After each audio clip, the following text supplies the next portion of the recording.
صرخة من تحت المية وإيه هي حكاية النداهة؟ حكايات كتير قوي حصلت في مصر عن النداهة، لكن حكاية النهاردة جايز تكون مش مشهورة قوي وكمان ليها سياق تاني غير كل اللي نعرفه. في قرية كفر بورجيب اللي على ضفاف النيل حكاية الجن والعفاريت بتتنقل من جيل لجيل، ودايما حكايات النداهة كانت هي المفضلة عند الكبار والصغار. النداهة دي جنية جميلة بتظهر على هيئة ست حلوة صوتها زي المزمار، بتنادي على الرجالة بأساميهم في الليالي المظلمة. اللي يسمع نداها يروح وراها زي التابع، وبيوصل لمكان فيه مية وبيغرق فيها وما بيرجعش تاني. كان في القرية شاب اسمه عمر معروف بجرأته. عمر ده كان دايما بيسمع حكايات النداهة من جدته، بس كان بيستسخفها وبيقول كلها خرافات وهبل ومفيش حاجة اسمها. بس في يوم من الأيام كان عمر راجع من المدينة بعد المغرب، وفجأة سمع صوت ست بتنادي عليه باسمه: يا عمر يا حبيبي تعالى. اتخيل معايا رعب عمر، قلبه دق بسرعة وعقله اتعطل، لكن على طول اتذكر كلام جدته: لو سمعت ندى النداهة اقرا الفاتحة وامسك حديدة واجري بعيد عن ناحية الصوت. نطق عمر بالفاتحة ومسك حديدة من الأرض وراح يجري بعيد عن الصوت، وفجأة حس انه اتخطف في الهواء ووقع في بركة مية عميقة جدا.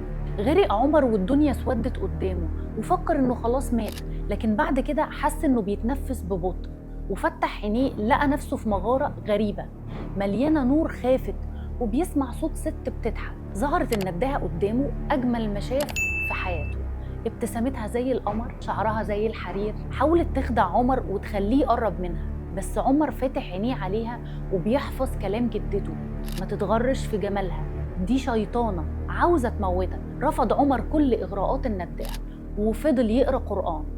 غضبت النداهة وصرخت وحاولت تخنقه، بس عمر مد حديدة على رقبتها وصرخ بأعلى صوته: أعوذ بالله من الشيطان الرجيم، عشان تقع النداهة على الأرض وتبان حقيقتها لعمر ويختفي جمالها المزيف عشان تظهر قدامه جنية ضعيفة شكلها بشع.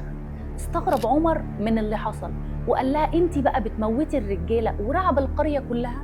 اللي يشوفك كده ما يقولش انك قادرة تقتلي نملة من كتر ضعفك. وقال لها عمر انه هيعرف الناس حقيقتها ويخليهم يبطلوا يخافوا منها، ورجع قريته سالم غانم. من يومها حكى عمر للناس حكايته مع النداهة، وبيقول لهم انها مخلوقة شريرة لكن ضعيفة ومحتاجة اننا نقوي علاقتنا بربنا عشان نقدر نواجهها لو قابلناها. وصدق الناس عمر وبطلوا يخافوا من النداهة وعاشوا حياتهم بهدوء وسكينة. ودي من القصص اللي مش مشهورة قوي عن النداهة.